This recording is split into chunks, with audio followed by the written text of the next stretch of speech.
Question. The last one was Salt Lake City. I spent 3 days literally sitting in a crappy hotel room with my ankles clamped around a toilet base, immobilized to move or act, as I felt tremendous energy transferring from the top of my head and spine through my feet into the ground. My lips chapped, my neck swelled as though I had juvenile mumps, and I thought I was going to die. Datre, what you are doing is putting your body and yourself through a great deal of stress. Let me begin by saying one thing.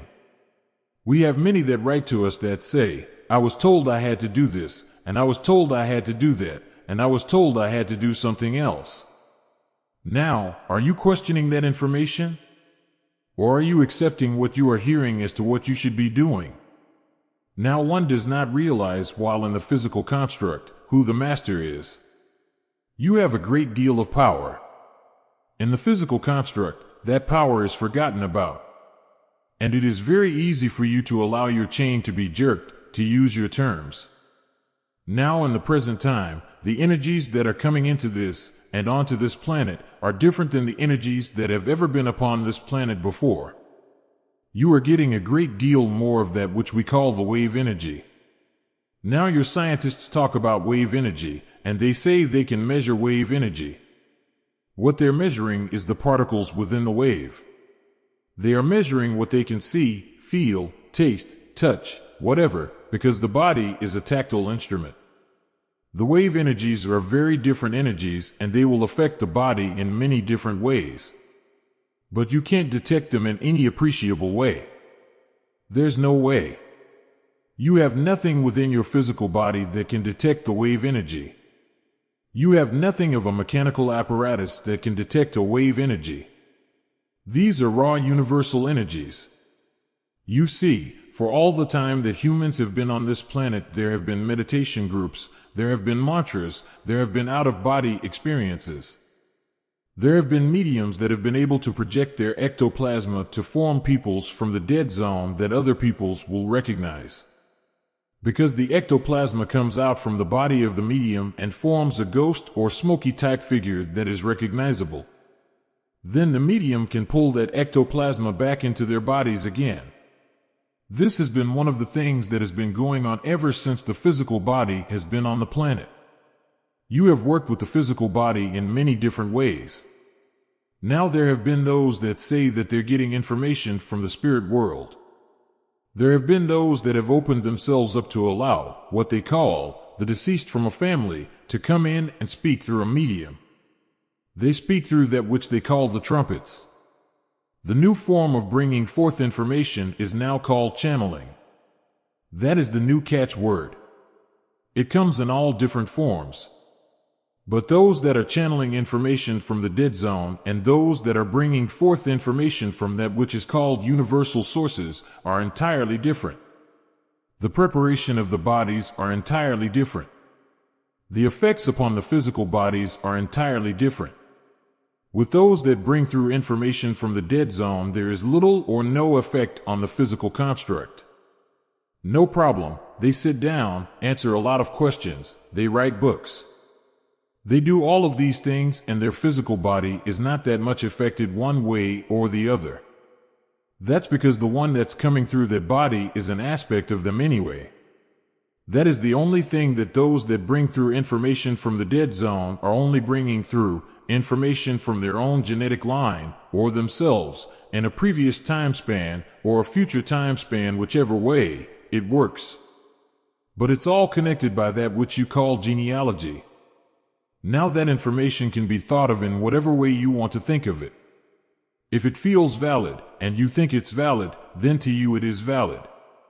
If you think it's not of any value, then it is not of any value to you. But you see you're the one that needs to make that decision. Now in opening yourself up to any form of information, if you're beginning to have information coming to you, do you sit down and analyze that information, or do you just accept it? I know this sounds like nothing of great importance, but it is. I will not tell you how many years and how long it took for Aona to believe us. Then when she finally did, that is when the training began. That was not an easy training either. But you are the only one that is going to be able to make that decision. Like with Aona, she would say, "Get out, I'm not going to do this. I'm not going to have any part of it, I don't want it." You see, that was her decision.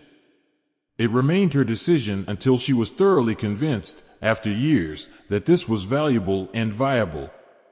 Now, if someone is coming to you and asking you to do these things and handle these energies, are you sure this is what you want to do? You are the master. You are writing the script. You are in control. You do not have to do anything you do not wish to do. Now, to put yourself in a position where you become that ill, and you are working with those energies that will cause these physical things to happen to you, of what value is it to you as an individual? What does it do for you? What does it do for others? Now, whatever it does for you, I do not know. That decision has to be yours. What you're doing for others is unimportant. Everyone on this planet has their own physical construct to do with as they wish, at any time they wish. And whatever you do has nothing to do with their existence whatsoever. Now, handling energies is unimportant because you can't. There does not have to be anyone working with these energies. The energies are there. No one is putting them there. No one from the universe is asking you to work with the energies. These energies are something that happens from a universal standpoint. You can't change what happens to your planet. That is not within your control. You control your physical construct. The planet takes care of itself in whatever way it so desires. And whatever you do does not have any effect on it whatsoever. Remember, you are expressing as a hologram. And your existence depends upon that which is called your grid structure, which surrounds your planet. And don't think that it's a single layer, like a piece of chicken wire, that goes around the planet and you're sitting on a piece of chicken wire. No, that is not the grid. The grid extends into the planet and extends upward from the planet, and it is layered and layered and layered in both directions. Now what can you, as a hologram, do to change anything? You cannot, because you don't have that power within a physical construct. You can manipulate the physical in whatever direction you want to. You can go out of body. You can come back into the body. You can transport the body in teleportation. You can do all of these things with it. You can't do thing one with the planet. You can't do thing one with energies, because energies are. You can't dissect them, you can't change them. You can change an atom. But look at the piece of machinery that is needed just to change one atom. They call them an atom buster, or something like that. They travel at great speeds, a little bitty atom, and goes down and explodes into gillions of little pieces. Big deal, that's one atom. Now if that one atom explodes to that amount, then what is your body capable of doing? Nobody ever stops to think about that. How many atoms have you got in your body? What power do you contain within your physical construct to do something with? Now we're not teaching and we're not preaching. We're trying to get you to think for yourself and try and understand what that which you call life is all about. That is what you're here for. It is not to wreck your physical construct so that it is incapable of doing that which you want it to do for your evolution. There are ever so many on this planet that want to work with the energies, and we have yet to understand why. It is something that is incomprehensible as far as we are concerned. What you need to do, and everyone else that wants to work on this planet, is begin to work with your particles, because that is what you need to learn to do. That is what this manifesting business is all about. It is taking particles and making something. You can't make anything out of energy.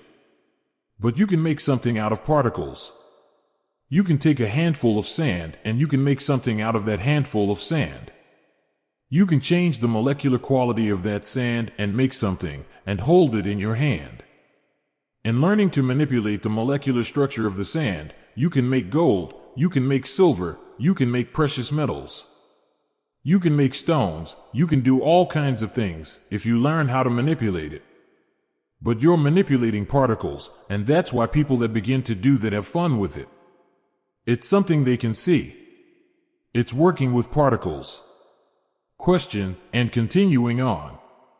I've talked to others that are teachers of Merkaba meditation under Druvalo Melchizedek, and they are familiar with this. The only advice they could offer was to drink quarts and quarts of water to keep from being burned too badly. The point of the transfer is counteract whatever is there that geographically is clogging the magnetic fields. Datre, that is mumbo jumbo. As we have said before, if you are taking energy and pumping it through your body, you can burn yourself to a crisp. And to what advantage? How are those individuals that are doing those things, how are they different than the person walking down the street? How much different are they, and how much are they going to take with them when they go? What is their power of observation? What is their awareness factor? You see, we do not wish to have you harm yourself. We wish to have you become an observer, become aware. We wish to have you understand what a magnificent piece of machinery, if you want to call it that, the physical construct is that you have to work with. It really is a magnificent thing that is so fascinating. You have many, many things that you can do with it. In trying to do other things, you are taking valuable parts of your life and making them very tragic for yourself. Now that does not mean you shouldn't do it. You can do anything you want to, and that is what everyone upon the planet is able to do. You can do what you want. The main thing is, if you're interested in doing something, do it for your evolution. The peoples that belong to this group, who knows what those people are doing, except those people that belong to that group? And why are they doing it? Are they doing it to impress the next person and say, well, so-and-so can do this, and so-and-so can do that, and so-and-so can do something else? What are they doing? Of what importance is it? The most important thing is learning to live in the body. Learning to do whatever it is you want to do. Learning to do whatever it is you want to do has to do with particle reality. If you have a burning desire to do something, then do it. What you're working with, every time you do anything, is working you're with particles. Wouldn't it be far better to take a piece of wood and a knife and start carving, and make an animal or a person or a tree, or cut out the wood and make a scene with a lake, with trees all around it? So there could be something that you could enjoy, and that someone else could enjoy. Work with particles. That is of benefit to the body. It is of benefit to you, because you are being satisfied. You're doing what you want to do. It's of benefit to other people, because they will look at it and admire it and maybe want to buy it from you, and have great appreciation for what you are doing. Then in turn, that other individual gets enjoyment from something that you have created. So we're saying, if you're going to work with anything, particle mass is the best option. If you want to take a physical construct or thought pattern of the physical construct into another expression after the switch, wouldn't you far rather have a good physical construct to relate to, instead of relating to one that was badly bruised and broken? The thought patterns are what is going to be there. You see, that unique part of yourself that is called the psyche, which is but one part of that which you will take with you when the switch occurs. Psyche never forgets. The psyche will never forget anything that has happened to you within a physical construct. So wouldn't it be far better to have the remembrance of a healthy, happy body and you enjoying its existence and your existence within it?